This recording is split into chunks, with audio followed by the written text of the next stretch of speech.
Ici Marie-Louis Leroux, et sur ma chaîne, je vous parle de personnalités célèbres.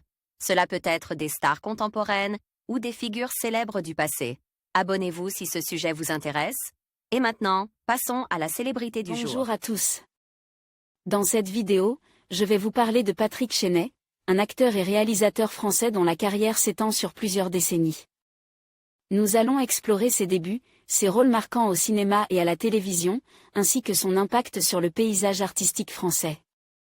Restez avec moi pour découvrir des anecdotes fascinantes et des moments clés de sa vie professionnelle. C'est parti! Patrick Chenet voit le jour le 18 mars 1947 à la Garenne-Colombes dans les Hauts-de-Seine. Fils d'un dessinateur industriel et d'une mère au foyer, il a un frère. Il passe sa jeunesse à Rouen, où il se passionne très tôt pour le football et la comédie. Enfant, il improvise une petite scène dans sa chambre et monte des spectacles pour sa famille. À 17 ans, il annonce à ses parents qu'il veut devenir comédien. Il intégrait le conservatoire de Rouen, puis celui de Paris dans la classe de René Simon. Son talent se distingue rapidement, il remporte le premier prix de comédie en 1968.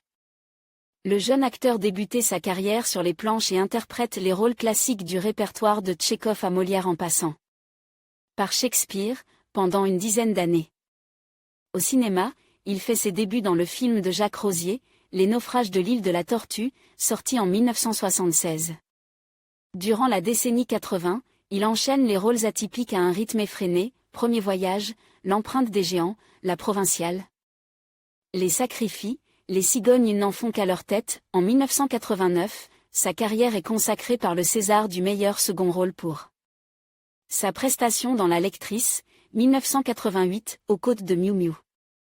Dans les années 90, il multiplie les collaborations artistiques prestigieuses, Claude Lelouch, Il y a des jours et des lunes, La Belle Histoire, Georges Lautner, Triplex, Philippe de Broca, Regarde-moi quand je te quitte, Diane Curie, Les enfants du siècle. Parallèlement, il poursuit sa carrière au théâtre, Love, Molly S., Skylight.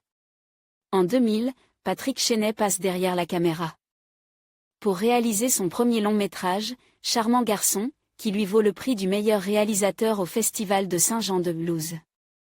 Il récidive l'expérience avec la réalisation d'un téléfilm, Bien agite. En 2004. En 2005, son personnage d'huissier dans Je ne suis pas là pour être reine de Stéphane Brise, marque les esprits et lui vaut une nomination au César du meilleur acteur.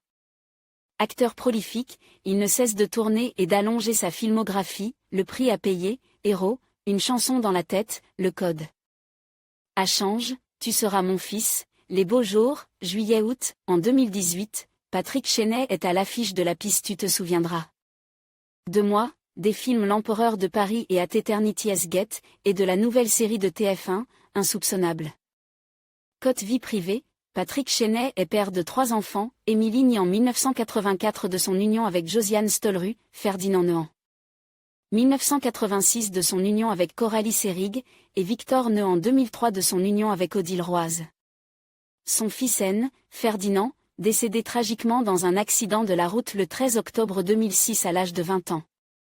En mai 2007, Patrick Chenet fonde l'association Ferdinand consacrée à la prévention routière chez les jeunes.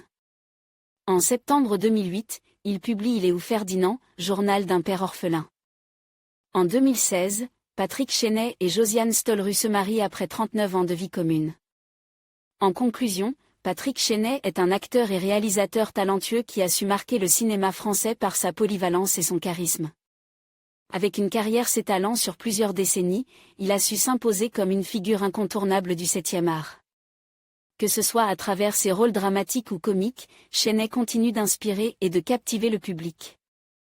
Merci de nous avoir accompagnés dans cette exploration de son parcours. N'hésitez pas à partager vos réflexions sur cet artiste exceptionnel dans les commentaires.